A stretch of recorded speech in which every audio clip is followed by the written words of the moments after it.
I met a guy once. He was an old farmer. So he came off the land, he sold his farm, had quite a bit of money, and he was going to do a project. And it was quite a large one. It was like 20 townhouses. And I met him at somewhere where I was asked to come and speak. He came up to me later and spoke to me. He said, "Oh, look at this." He was so excited. He had a project coming up. And he showed me his plans, 2-story townhouses. And I had a look at them. They were 3 beds, 1 bath. They had big balconies. I said, "Oh." I said, who did the design for this? And he said, "Oh, it's so-and-so building designer." He said, "But it's all my thoughts. It's everything I want." And it was all about I want, what I like. And I said, "You know, you've got a big covered balcony downstairs. You've got another huge one upstairs. You've got all these covered balconies on a townhouse." I said, "Why is that?" He said, "Well, I come off the land and I had a big house and we had verandas around 4 sides and we spent so much time out there." And he's recreating all these balconies. He's reliving his childhood. You don't get your money back for, yeah. Because it's under full roof, so it's expensive. And I said, "But there's only 1 bathroom. And in a 3-bedroom, 2-story town." I said, "You got no ensuite." And he went on a little rant. He said, "You can only use 1 toilet at a time. Why would you want 2? Like that's literally what he said.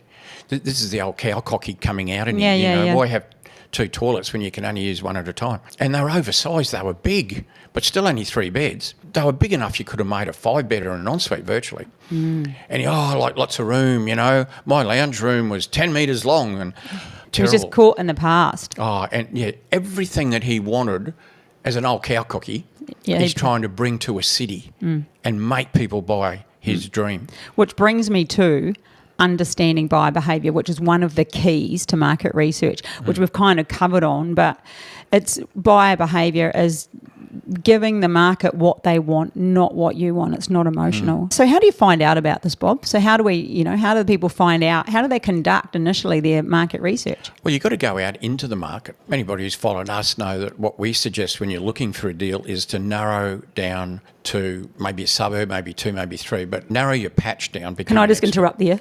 Starting off with just 1, it freaks people out.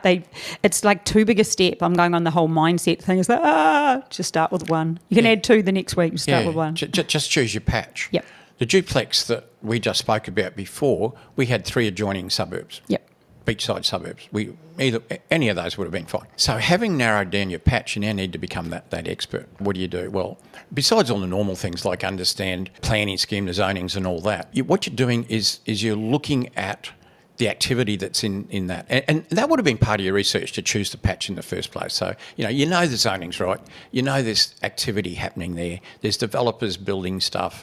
People are buying stuff. That's pretty general. So you've got to get down to it. And really, you've got to find, well, who are the hot agents in that area? Who are the agents in that area who are actually selling new projects? And you need to catch up with them. You need to talk to them. You need to go to their office, take them out for a coffee. And if they've got open for inspections, you need to go there and not only talk to them, but have a look what other developers are doing.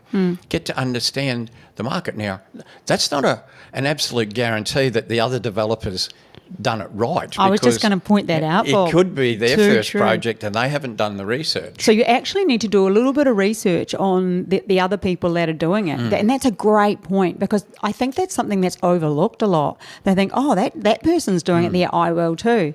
Little do they know that person's only done half a course, or this is their first one, or they don't really know what they're doing, and then they replicate or follow, and it's not the right thing to be doing. No, it's not. It's not, particularly when you get in, if you're starting to do more expensive projects, what I call the top half of the middle of the market, or maybe even the bottom part of the top of the market. People are very discerning. If you were building something low value sort of items, it's all about price, but not when you're getting up there.